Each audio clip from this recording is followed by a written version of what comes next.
মাশরাফির শারীরিক অবস্থা স্থিতিশীল, এখনই হাসপাতালে যাওয়ার প্রয়োজন নেই। মোটামুটি এখন পর্যন্ত সুস্থ, যত সিরিয়াস হয় নাই। যদি প্রয়োজন পড়ে ভর্তি করবেন, আপাতত ওষুধ দিচ্ছে, এগুলো থাকবে। তা অ্যাজমাটা কন্ট্রোল আছে, কোনো জটিলতা তেমন নাই, ভালো আছে। দেশে করোনায় আরো ৩৮ জন সহ মৃত্যু ১,৫০০ ছাড়ালো, আক্রান্ত প্রায় ৩,৫০০। ১.৩০%। হটস্পট বাদ দিয়ে রেড জোন ঘোষণা অবৈজ্ঞানিক, লকডাউন নয়, টেস্টিং এ বিশ্বাসী স্বাস্থ্য দপ্তর। এটা কোনো ভিত্তি হতে পারে? ভিত্তি হবে সবচেয়ে বেশি রোগী যেখানে আছে ওখানেই তো আপনাকে লকডাউন করতে। এখন লকডাউন নাই, জোনিং সিস্টেম হবে। আমরা চাই যে অর্থনৈতিক কর্মকাণ্ড, সামাজিক জীবনযাত্রা যতটা সম্ভব রক্ষা করে তাহলে এটাকে বাস্তবায়ন করা। দেখছিলেন প্রধান শিরোনাম। সন্ধ্যার সময় সঙ্গে আছি আমি তোহা খান তামিম। এবার অন্যান্য শীর্ষ সংবাদ। করোনার ভ্যাকসিন আবিষ্কার হলে বাংলাদেশকে অগ্রাধিকার দেবে চীন, জানালেন রাষ্ট্রদূত। বর্তমান হারে রোগী বাড়লে হাসপাতাল সংকটের শঙ্কা স্বাস্থ্যমন্ত্রীর। আমাদের কাছে কোনো তথ্য নাই, এগুলি কথা, এগুলি ঘটার কথা, বাতাসের কথা, কিসের তদন্ত হবে? আদম ব্যাপারী পাপুলের পক্ষ নিলেন রাষ্ট্রদূত, বললেন সব অভিযোগ বাতাসের। রাষ্ট্রদূতের বিরুদ্ধে আনা অভিযোগ তদন্তের আশ্বাস পররাষ্ট্রমন্ত্রীর। সামাজিক যোগাযোগ মাধ্যমে বন্ধুত্ব করে প্রতারণার ফাঁদ, প্রলোভনে লাখ লাখ টাকা হাতিয়ে নিচ্ছে একটি চক্র। দেশি বিদেশি ৩ সদস্য গ্রেফতার। এবং মেয়াদ শেষ হলেও অসমাপ্ত কাজের অজুহাতে দায়িত্বে থাকতে চান ডাকসুর ভিপি ও জিএস। অনৈতিক বলছেন এজিএস, গঠনতন্ত্র অনুযায়ী পরবর্তী ব্যবস্থা, জানালেন উপাচার্য।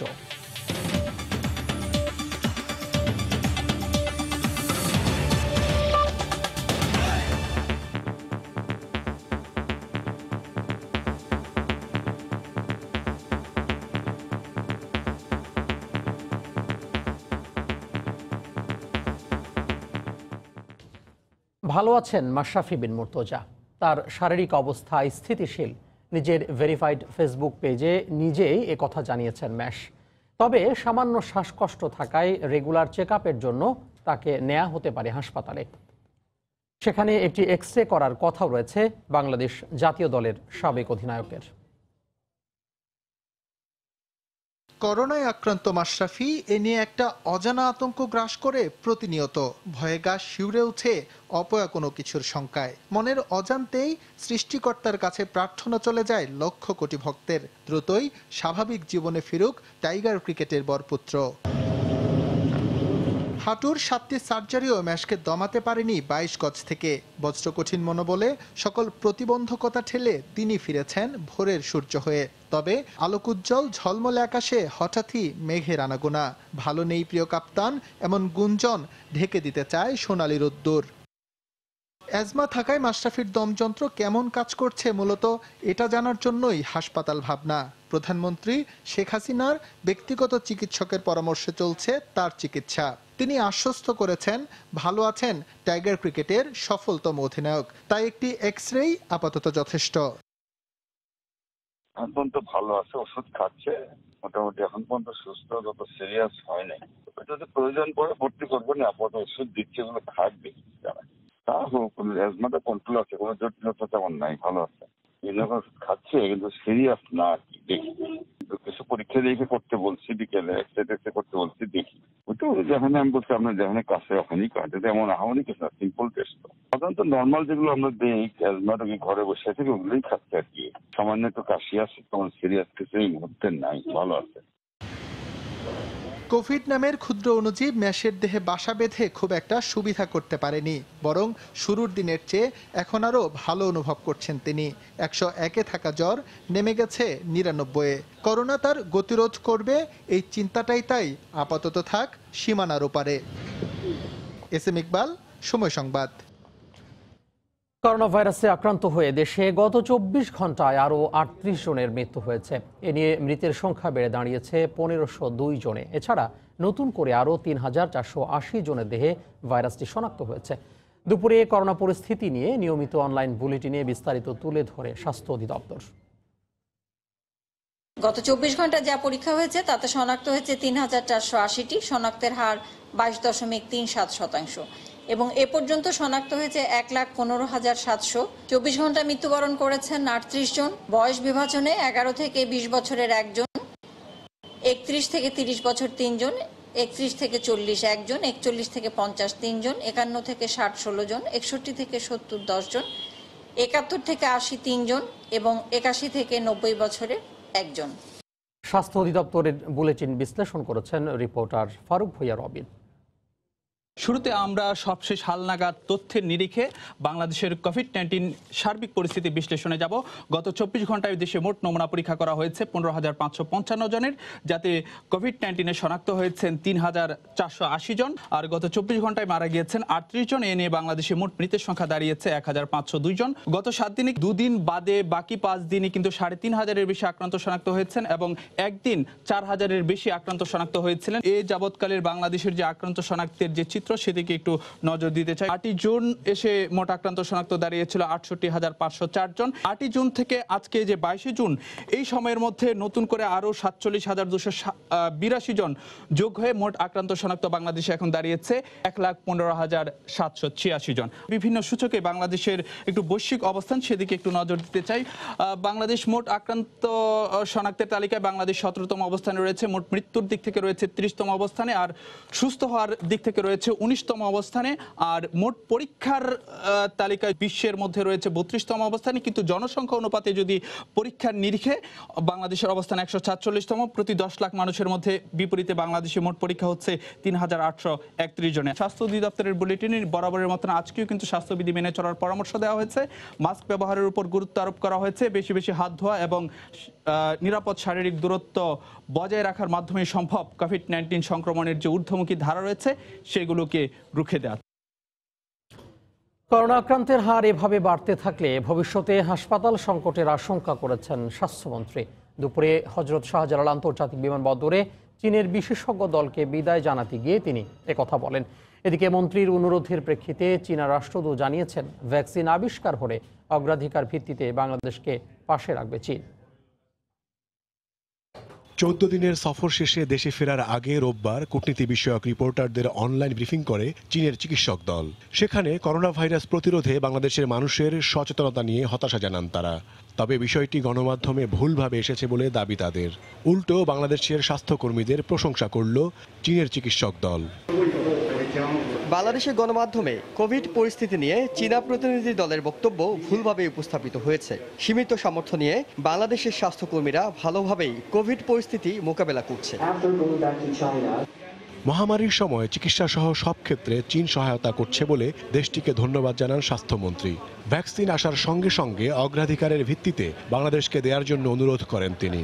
চায়না ভ্যাকসিন তৈরি করছে এবং কিছু সময় লাগবে।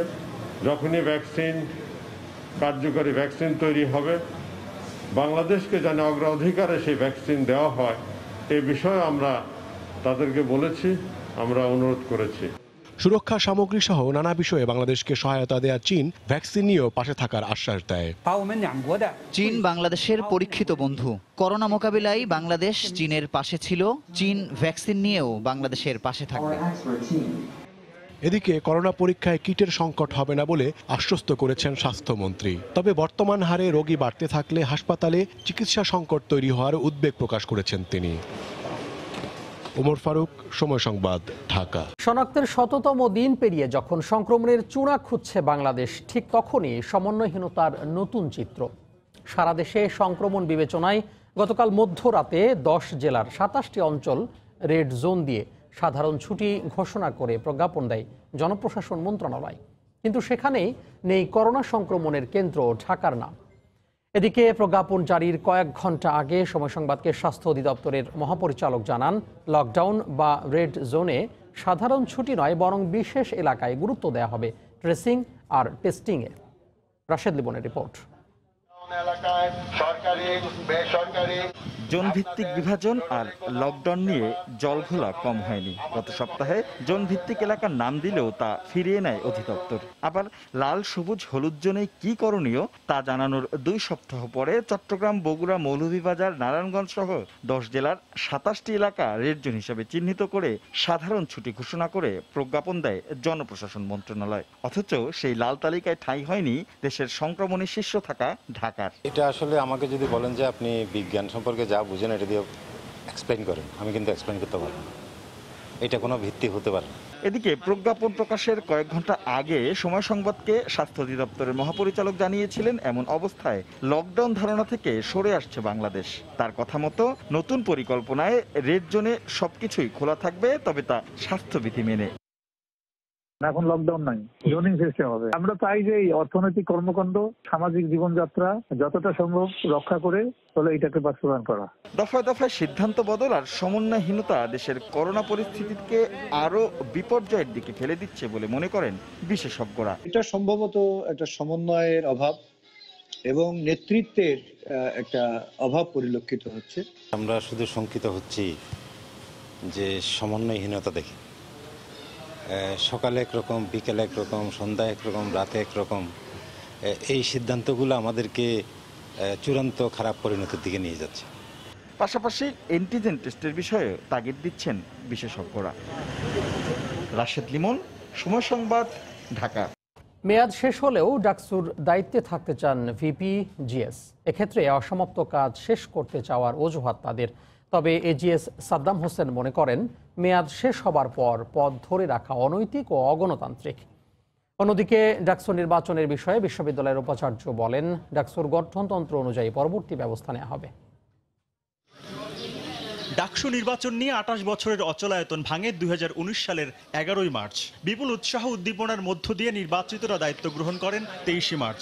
এরপর নিয়ম অনুযায়ী এই সংসদের 1 বছরের মেয়াদ শেষ হয় চলতি বছরের 22 মার্চ। করোনা সংকটে বিশ্ববিদ্যালয় বন্ধ থাকায় ডাকসুর গঠনতন্ত্র অনুযায়ী অতিরিক্ত 90 দিন মেয়াদ বাড়িয়ে দেওয়া হয়। অতিরিক্ত সেই মেয়াদকালও শেষ হলো সোমবার।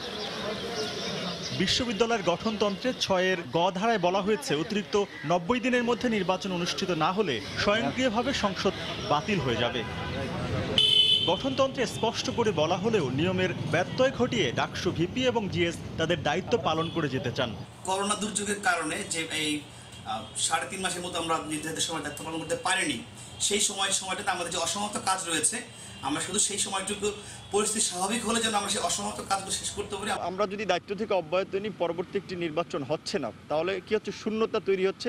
শিক্ষার্থীদের যে অধিকার আদায়ের যে একটা প্ল্যাটফর্ম, শিক্ষার্থীদের জন্য যে কাজ করার যে একটা প্ল্যাটফর্ম, সেই কাজটি যে হচ্ছে সেটি থেমে যাবে। এদিকে গণতান্ত্রিক চর্চা ধরে রাখতে দায়িত্বে না থাকার পক্ষে মত সহ সাধারণ সম্পাদকের। নির্ধারিত সময়ের বাইরে দায়িত্বে থাকতে চাই বা কেউ যদি সেটি মনে করে থাকে, সেটি সম্পূর্ণভাবে অগণতান্ত্রিক, অনৈতিক এবং গঠনতন্ত্র বিরোধী বলে আমি মনে করি। এ বিষয়ে ঢাকা বিশ্ববিদ্যালয়ের উপাচার্য বলেছেন, নিয়ম অনুযায়ী সকলের সঙ্গে আলোচনা করে পরবর্তী সিদ্ধান্ত নেওয়া হবে। গঠনতন্ত্র দেখো, পরবর্তী যেই ডাকসু নির্বাচনের তারিখ হইবে সঙ্গে সঙ্গে তোমাদেরকে জানানো হবে প্রেস রিলিজ করে। প্রধান 3 নেতা ছাড়াও ডাকসু অন্য নেতাদেরও আছে ভিন্ন বক্তব্য। তবে নির্বাচনের ধারাবাহিকতা ধরে রাখার পক্ষে মত তাদের। তরিকুল ইসলাম সৌরভ, সময় সংবাদ, ঢাকা। সংসদ সদস্য কাজী শহীদ ইসলাম পাপুলের পক্ষে সাফাই গেয়েছেন দেশটিতে নিযুক্ত বাংলাদেশের রাষ্ট্রদূত। পররাষ্ট্র মন্ত্রণালয়ে লেখা এক চিঠিতে পাপুলের বিরুদ্ধে প্রকাশিত খবরগুলোকে ভিত্তিহীন ও উদ্দেশ্য প্রণোদিত দাবি করেছেন রাষ্ট্রদূত। পররাষ্ট্রমন্ত্রী জানিয়েছেন, রাষ্ট্রদূতের বিরুদ্ধে আনা অভিযোগ তদন্ত করবে রাষ্ট্রীয় সংস্থাগুলো। এহসান জুয়েলের রিপোর্ট। তদন্তে বের হয়ে আসছে একের পর এক তথ্য। অর্থ পাচার, ঘুষ কেলেঙ্কারি সহ নানা অভিযোগে অভিযুক্ত সংসদ সদস্য কাজী পাপুলের কাছ থেকে অবৈধ সুযোগ নেওয়া কুয়েতের বিভিন্ন সরকারি কর্মকর্তা, ব্যবসায়ীদের নাম বের হয়ে আসছে দেশটির তদন্তে। শুধু মানব পাচার নয়, গ্রেপ্তারকৃত পাপুলের বিরুদ্ধে 5টি অভিযোগের তদন্ত করছে এখন কুয়েতের গোয়েন্দা সংস্থা। উল্টো চিত্র বাংলাদেশের পক্ষ থেকে। গ্রেপ্তারের 16 দিন পরও কোনো তথ্য নেই দাবি রাষ্ট্রদূতের। অথচ সময় সংবাদের হাতে আসা একটি চিঠিতে দেখা যায়, গত ফেব্রুয়ারি মাসে পররাষ্ট্র প্রতিমন্ত্রীর কাছে রাষ্ট্রদূতের পাঠানো চিঠিতে দাবি করা হয়েছে পাপুলের বিরুদ্ধে আনা অভিযোগগুলো মিথ্যে। কুয়েতের আল কাবাস পত্রিকার সাংবাদিককে দূতাবাসের পক্ষ থেকে জিজ্ঞাসাবাদ করার কথা বলা হয় এই চিঠিতে। একই সঙ্গে কুয়েতের general department of criminal evidence থেকে পাপুলকে গুড কন্টাক্ট সার্টিফিকেট এবং নন কনভিক্টেড মর্মে উল্লেখ করার কথাও বলা হয়। এই চিঠিতে মোট 3 বার সব অভিযোগ মিথ্যে বলে দাবি করেন রাষ্ট্রদূত। সময় সংবাদের কাছেও তিনি অভিযোগগুলো বাতাসের বলে দাবি করেন। আমাদের কাছে কোনো তথ্য নাই, এগুলি কথা, এগুলি ঘটার কথা, বাতাসের কথা, কিসের তদন্ত হবে? চিঠির বিষয়ে অবগত নন জানিয়ে পররাষ্ট্রমন্ত্রী বলছেন, রাষ্ট্রদূতের বিরুদ্ধে অভিযোগগুলো তদন্তের আওতায় আনা হবে। রাষ্ট্র প্রতিমন্ত্রীকে উদয় দিয়েছিলেন, এটা হয়তো ব্যক্তিগত চিঠি, ওইটা আমি জানি না। অবশ্যই বড় অ্যাকশন হবে। আমরা ইতিমধ্যে নতুন রাষ্ট্রদূত ওখানে গিয়ে যাবেন সেটা নির্ধারণ করেছি। বর্তমান বাদ হলেও যদি দেখা যায় যে এগুলোর সাথে সম্পৃক্ততা আছে, সরকারের বিভিন্ন প্রতিষ্ঠান আছে, they will take care of it. কুয়েতের গণমাধ্যমের সবশেষ খবরে বলা হচ্ছে, পাপুলের কাছ থেকে 28 কোটি টাকা ঘুষ নেওয়ার অভিযোগে দেশটির পুলিশ আরও 2 ব্যক্তিকে খুঁজছে। ইহসান জুয়েল, সময় সংবাদ, ঢাকা। পরিচয় ফেসবুক কিংবা অন্য কোনো সামাজিক মাধ্যমে, তারপর সম্পর্কের ঘনিষ্ঠতা, বিদেশ থেকে দামি উপহার এসেছে অথবা লটারিতে জিতেছেন কোটি টাকা, এমন প্রলোভনে লাখ লাখ টাকা হাতিয়ে নেয়া। রাজধানীতে এমন অভিনব প্রতারণার ফাঁদ পেতেছে একটি চক্র। দেশি বিদেশি এই প্রতারক চক্রের 3 জন গ্রেফতার হয়েছে গোয়েন্দা পুলিশের হাতে। খান মোহাম্মদ রুমেলের রিপোর্ট। সুন্দরী নারীর ছবি ফেসবুক প্রোফাইলে পাঠানো হয় বন্ধুত্বের অনুরোধ। মেসেঞ্জারে কথোপকথনে গভীর হয় বন্ধুত্ব। এক পর্যায়ে সেই বিদেশি বন্ধুর কাছ থেকে আসে দামি উপহার। বিমানবন্দর থেকে কাস্টমস কর্মকর্তা ফোন দিলে প্রথমে কিছুটা দ্বিধা থাকলেও বিস্তারিত তথ্য নিয়ে একের পর এক ফোন আসতে থাকলে এক পর্যায়ে বিশ্বাস না করে আর কোনো উপায় থাকে না। এখন এখানে আপনার আইএমএস এর জন্য যে চার্জ আসতেছে 10,50,000 টাকা, হয়তো এটা পরিশোধ করতে হবে। তাহলে আইএমএস এর আমাদেরকে আইএমএস থেকে ওনারা ইনফরমেশন দিতে হবে যে এখানে কোনো ধরনের নাই, আপনারা এটা ক্লিয়ার করতে পারেন। বিদেশি বন্ধু জানিয়েছিল পার্সেলে আছে সামান্য কিছু উপহার, কিন্তু কাস্টমস কর্মকর্তা কাজী সালাউদ্দিন দিতে থাকে একের পর এক চমক। প্রথমে বলা হয় পার্সেলে আছে সোনা, যা ছাড়াতে লাগবে 65,000 টাকা। সর্বমোট টাকা নিছে 8,62,000 টাকা। ঠিক একই রকম প্রতারণার শিকার হয়ে 54,66,000 টাকা খুইয়েছেন আরেক নারী। তার কাছে আসা পার্সেলে রয়েছে 50,000 পাউন্ড। জানতে পেরেছে জাতিসংঘের মানি লন্ডারিং বিভাগ। এই টাকা সন্ত্রাসবাদে ব্যবহার হবে কিনা বিষয়টি নিশ্চিত হতে লাগবে জাতিসংঘের অ্যান্টি টেরোরিস্ট ইউনিটের ছাড়পত্র। শুধু তাই নয়, ইন্টারপোলের ছাড়পত্রও প্রয়োজন। প্রতিটি দফতর থেকে চিঠি আসে ইমেইলে। প্রত্যেক সনদের জন্য লাগবে লাখ লাখ টাকা।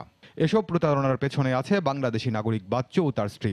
আছে ঢাকায় বসবাসরত নাইজেরিয়ান নাগরিক হেনরি।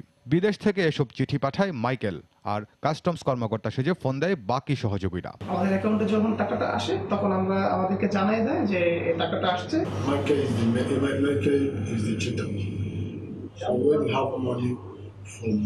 তবে বাচ্চুর স্ত্রী ফাতেমাকে গ্রেফতার করা সম্ভব হয়নি এখনো। গ্রেফতার লিটন, জসিম ও শাওনের ব্যাংক হিসাবে লাখ লাখ টাকার লেনদেনের তথ্য পেয়েছে পুলিশ।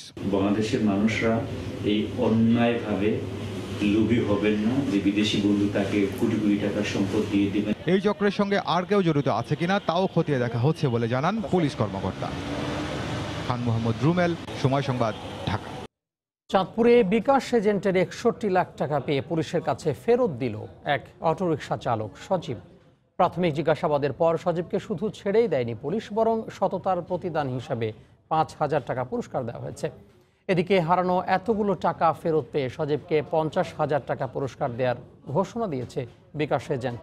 ফারুক আহমেদের তথ্য ও ছবি নিয়ে রিপোর্ট। তারা ব্যাগ যে রেখে গেছে সেটা আমিও দেখি নাই। আমার লোভ থাকবে কেন? আমি 2 জায়গাতে তাদের জন্য আমি আধা ঘন্টা ওয়েটিং করছি। ব্যাগ ভর্তি 61 লাখ টাকা, তারপরেও লোভের বশবর্তী না হয়ে পুরো টাকাটাই ফেরত দিয়ে সততার অনন্য উদাহরণ গড়লেন চাঁদপুরের অটোরিকশা চালক সজীব। চাঁদপুরের চোর পুকুরপাড় এলাকায় এই অটোরিকশায় টাকার ব্যাগটি ভুল করে ফেলে যান বিকাশ এজেন্টের কর্মচারী মাসুদ। পুলিশ জানায় রোববার সকালে শহরের পৌরসভা কার্যালয়ের পাশের ইউসিবিএল ব্যাংক থেকে বিকাশ এজেন্ট জুয়েলের কর্মচারী মাসুদ 61 লাখ টাকা তোলেন। পরে ব্যাটারি চালিত অটোরিকশায় টাকা ভর্তি ব্যাগটি ফেলে শহরের চোর পুকুরপাড় এলাকায় নেমে যান। পরে সদর মডেল থানায় বিষয়টি জানালে সিসি ক্যামেরার ফুটেজ দেখে শহরের বিভিন্ন স্থানে অভিযান শুরু করে পুলিশ। এদিকে স্থানীয় এক ব্যক্তির মাধ্যমে অটোরিকশা চালক সজীব টাকা হারানোর বিষয়টি জানতে পারেন। পরে টাকা ভর্তি ব্যাগটি পুলিশের কাছে ফেরত দেন তিনি। হয়তো এই টাকাটা নিয়ে আরো অনেক চক্র এটার সাথে যদি মিলে যেত তাহলে তো আর এটাকে উদ্ধার করা আমাদের জন্য কঠিন হয়ে যেত আর কি। অটোরিকশা চালকের সততায় মুগ্ধ আইন শৃঙ্খলা বাহিনী ও বিকাশ এজেন্ট জুয়েল। ডিবি ওনাদেরকেও খুব সকাল থেকে তৎপরতার সাথে, যখনই আমার টাকাটা মিস হইলো সকালবেলা, ওনারা সাথে সাথে খবর পাওয়ার সাথে সাথে চলে যায় স্থানে যেখান থেকে টাকাটা মিস হয়েছে। প্রায় অর্ধ কোটি টাকা ফেরত দিয়ে সততার পরিচয় দেয় অটোরিকশা চালক সজীবকে পুলিশ সুপার নিজের পক্ষ থেকে ৫,০০০ টাকা পুরস্কার দেন। সময় সংবাদ, চাঁদপুর। তিমির বাচ্চার পর এবার কক্সবাজার সমুদ্র সৈকতে মিলেছে বিশাল আকার তিমির মরদেহ। সকালে টেকনাফ ঘোলারচর পয়েন্টে ভেসে আসে বিশাল আকৃতির একটি মৃত তিমি। তিমিটির গায়ে চামড়া ছিল না। দীর্ঘ সময় পার হলেও ঘটনাস্থলে দেখা যায়নি প্রশাসনের কাউকে। পরে ছবি ও ভিডিও ফুটেজ দেখে টেকনাফ সৈকতে মারা যাওয়া জলজ প্রাণীটি তিমি বলে নিশ্চিত করেন সমুদ্র বিজ্ঞান বিশেষজ্ঞরা। তারা বলছেন তিমিগুলো কোন প্রজাতির ও কী কারণে মারা গেছে তা ময়নাতদন্তের পর জানা যাবে। এ পর্যায়ে শীর্ষ সংবাদগুলো জানিয়ে দিব আরও একবার। দেশে করোনায় আরও ৩৮ জন সহ মৃত্যু ছড়ালো ১,৫০০-এ। হটস্পট ঢাকা বাদ দিয়ে রেড জোন ঘোষণা অবৈজ্ঞানিক বলছেন বিশেষজ্ঞরা। মাশরাফির শারীরিক অবস্থা স্থিতিশীল। করোনার ভ্যাকসিন আবিষ্কার হলে বাংলাদেশকে অগ্রাধিকার দেবে চীন, জানালেন রাষ্ট্রদূত। বর্তমান হারে রোগী বাড়লে হাসপাতাল সংকটের শঙ্কা স্বাস্থ্যমন্ত্রীর। এই ছিল সন্ধ্যার সময়। আপনার মোবাইলে সময় সংবাদ দেখতে ও যে কোনো খবর পেতে ডাউনলোড করুন সময় অ্যাপ আর সঙ্গে থাকুন সময়ের।